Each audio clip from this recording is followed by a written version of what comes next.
पिछले 2 वर्षों से जहां आपदा ने बहुत बड़ी नुकसान किया हिमाचल प्रदेश के अंदर, जिसके कारण हिमाचल में अनेकों लोगों के मकान चले गए, पशु चले गए, व्यक्ति चले गए, लगभग 550 से ज़्यादा लोगों की मौत हुई।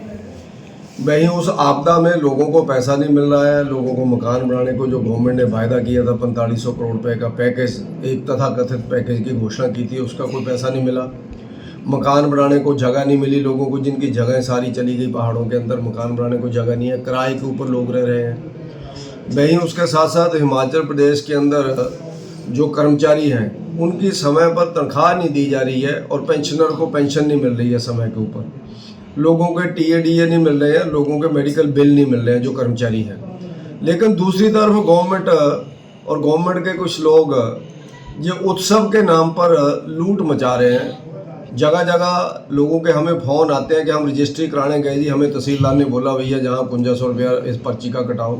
फूड इंस्पेक्टर दुकानों पर जाकर के हलवाइयों से पैसे काट रहे हैं, किराने वालों से पैसे काट रहे हैं, ड्रग इंस्पेक्टर दवाई वालों से पैसे काट रहे हैं। यानी इसमें आपदा में राहत तो क्या देना, गवर्नमेंट ने और लोगों के लिए मुसीबत खड़ी कर दी है। अभी चिंतपूर्णी में जो मेला हुआ, उस मेले के अंदर 10-10 लाख रुपया गाने वालों को दिया गया। हमारे अपने लोकल कलाकारों को किसी ने पूछा नहीं, लोकल संस्कृति को किसी ने पूछा, और माता चिंतपूर्णी के नाम की भेंटें तक नहीं वहाँ पर गाई गई। वहाँ पर अपने ही हुल्लड़बाजी के गीत वहाँ पर गाते रहे, और उसके नाते उस उत्सव को सिर्फ बाहरी कल्चर को प्रमोट करने के लिए वहाँ पर बात की गई। पहाड़ी कल्चर का कोई भी बड़ा कलाकार, ना कोई नाट्य वाला आया, ना कोई कांगड़ा में जमाखड़ा गाने वाले लोग आए, ना ऊना के हमारे जो भंगड़ा वगैरह लोग करते हैं, अच्छी टोलियाँ हमारे एरिया में, ना उनको पार्टिसिपेट किया गया, ना हमारे लोकल कलाकारों को, गीतकारों को वहाँ पर बुलाया गया। उसके कारण ऐसा लगता है कि बीच में कोई ना कोई दलाल है जो 10-10 लाख रुपए की बात करते हैं, उनको देते हैं और बाद में बीच में पैसा खाते हैं।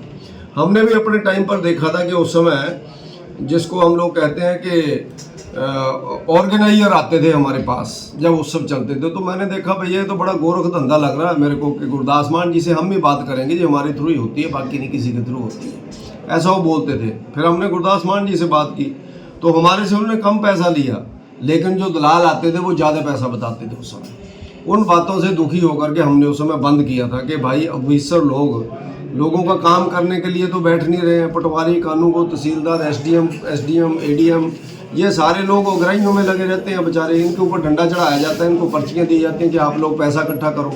और दफ्तरों में लोग काम कराने से आने से डरते हैं कि 1 महीना लोग दफ्तरों में नहीं आते हैं, उनके काम लेट हो जाते हैं। हर सर्टिफिकेट के पीछे एक उत्सव का पैसा काटा जाता है। तो इन उत्सवों को बंद करना चाहिए, हिमाचल की जनता को राहत देनी चाहिए। जिनके मकान गिरे हैं उनको गवर्नमेंट पैसा दे, जिनकी ज़मीनें रुड़ गई उनको ज़मीनें दे, और लोगों की वर्दियां बंद कर दी इन्होंने स्कूलों की। तो ऐसे उत्सव करने की क्या ज़रूरत है?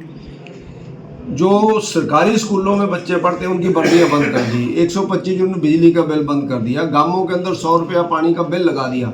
तो मैं कहता हूँ उत्सव किसकी खुशी में मना रहे हैं? कौन सा उत्सव हो रहा है जहाँ पर, किस लिए उत्सव हो रहा है, ये बताना चाहिए इन लोगों को। हमारे ऊना जिला के अंदर लोगों उसके घेर करके उनके ऊपर डाका डाल करके उनसे पैसे छीने जा रहे हैं, उनके तलवारें मारी जा रही हैं बॉर्डर एरिया के ऊपर। Haroli constituency, Una constituency, Gagret constituency के जो पंजाब के बॉर्डर एरिया, वहाँ बदमाशों ने आकर के तशद्दुद फैलाई हुई है, गुंडागर्दी फैलाई हुई है, लोगों से पैसे छीने जा रहे हैं, इंडस्ट्रियलिस्ट को लूटा जा रहा है, ट्रक ड्राइवर को लूटा जा रहा है, पैदल चल रहे हुए लोगों के गले से चेनें छीनी जा रही हैं। लेकिन उसके लिए कंट्रोल करने का टाइम नहीं है इन नेताओं के पास।